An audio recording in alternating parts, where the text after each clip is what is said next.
আমার মনে হচ্ছিল যে বাতাসে আমাকে উড়িয়ে নিয়ে যাবে। বন্ধুরা, এইখান থেকে দেখতে পাচ্ছি মধুমতি 6 লেন ব্রিজ। ওই যে নদীর উপরে দেখা যাচ্ছে। বন্ধুরা দেখুন, রেল লাইনের পাশে কত সুন্দর একটি বাড়ি।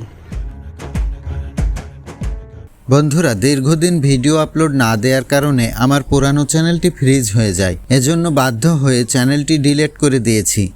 এখন আগের পুরানো ভিডিওগুলো ধারাবাহিকভাবে এই চ্যানেলে আপলোড দিচ্ছি। আপনি দেখছেন এটিও একটি পুরানো ভিডিও। আপনার যদি পুরানো ভিডিও দেখতে ইচ্ছে হয় তাহলে দেখুন, আর যদি ইচ্ছে না হয় তাহলে দয়া করে স্কিপ করুন। ধন্যবাদ। বন্ধুরা, বিকালে ঘুরতে বের হয়েছি। আজ ঘুরতে ঘুরতে কি দেখা যায় চলুন দেখি। এখানে 2টি ঘোড়া আছে। এইটা হচ্ছে মা ঘোড়া, আর এই যে এইটা ছোট, এইটা হচ্ছে বাচ্চা ঘোড়া। এটা ওইটার বাচ্চা, ওই মা ঘোড়ার বাচ্চা এই ছোটটা।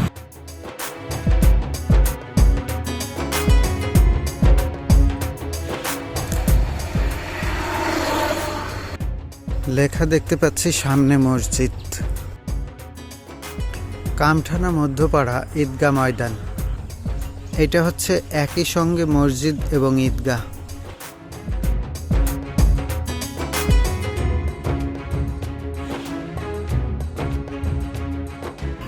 বন্ধুরা দেখুন, মাঠের মধ্যে কতগুলো তাল গাছ। প্রাকৃতিক দৃশ্যে ভরপুর বৈচিত্র্যময় গ্রাম। বন্ধুরা, কিছুদিন আগে যে বৃষ্টি হয়েছিল সেই বৃষ্টির পানি এখনো শুকায়নি।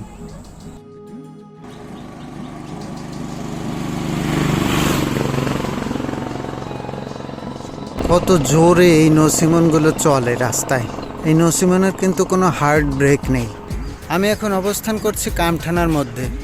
বন্ধুরা, এইটা হলো আমাদের রেল লাইন। কয়েকদিন আগে যে রেল লাইন উদ্বোধন হলো, জাহানাবাদ এক্সপ্রেস এবং রূপসী বাংলা এক্সপ্রেস এই লাইনের উপর দিয়েই চলাচল করে। বন্ধুরা, বৃষ্টির সময় এখানে পানি আটকে ছিল। পানি শুকিয়ে যাওয়ার পরে দেখুন কি অবস্থা হয়েছে। মাটি ফেটে চৌচির হয়ে গেছে। বন্ধুরা, মাঠের ভিতর দেখুন সরিষা ক্ষেত। কত সুন্দর লাগছে দেখতে। মনে হচ্ছে সুন্দর করে সাজিয়ে তৈরি করেছে। বন্ধুরা দেখুন, রেল লাইনের পাশে কত সুন্দর একটি বাড়ি। এই বাড়িটি মধুমতি নদীর খুব কাছেই। মধুমতি নদীর উপর যে রেলওয়ে ব্রিজ আছে সেই ব্রিজের খুব নিকটে। বন্ধুরা, এই জায়গাটি হচ্ছে লোহাগড়া স্টেশন এবং কাশিয়ানী জংশন। এই 2 স্টেশনের মাঝখানে মধুমতি নদীর উপরে মধুমতি রেলওয়ে ব্রিজ।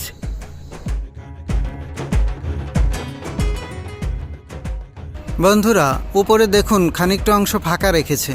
এরকম কিছু দূর পরপরই রেখেছে। বেশ কয়েক জায়গায় এরকম ফাঁকা আছে। কেন রেখেছে ঠিক জানি না। হয়তো বা কোনো ইঞ্জিনিয়ারিং ব্যাপার স্যাপার থাকতে পারে। বন্ধুরা, ট্রেন আসছে। ট্রেনের শব্দ শুনতে পাচ্ছি।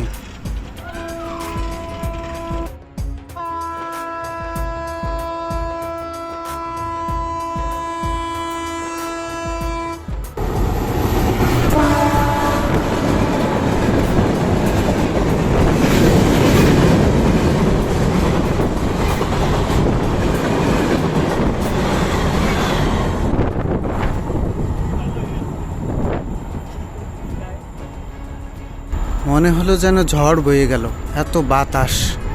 ট্রেনের বাতাসে আমার চুলের অবস্থা কী হয়েছে দেখুন। ট্রেন থেকে যথেষ্ট দূরে দাঁড়িয়েছিলাম, তারপরেও বাতাসে কী অবস্থা হয়ে গেছে।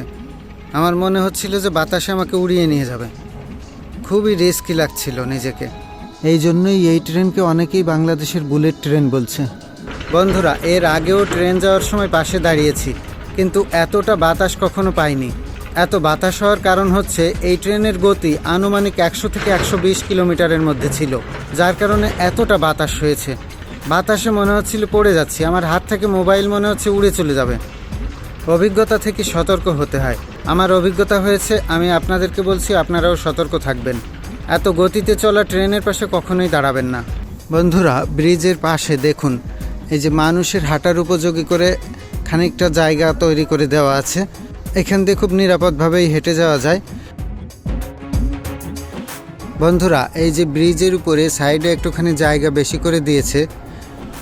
হুট করে যদি ট্রেন চলে আসে আপনারা এইখানে গিয়ে দাঁড়াবেন, কারণ এইটা হচ্ছে সেফ জোন।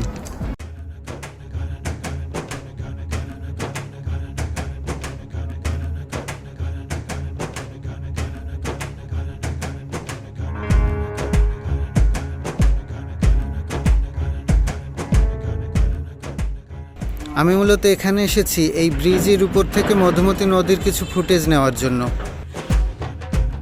বন্ধুরা, মধুমতি নদীর ঠিক উপরে চলে এসেছি। এই যে দেখুন, এটা হচ্ছে মধুমতি নদী। বন্ধুরা, এইখান থেকে দেখতে পাচ্ছি মধুমতি 6 লেন ব্রিজ। ওই যে নদীর উপরে দেখা যাচ্ছে, একটু আবসা আবসা লাগছে কারণ সন্ধ্যা লেগে আসছে, কুয়াশা পড়েছে, যার জন্য খানিকটা কুয়াশাচ্ছন্ন দেখা যাচ্ছে।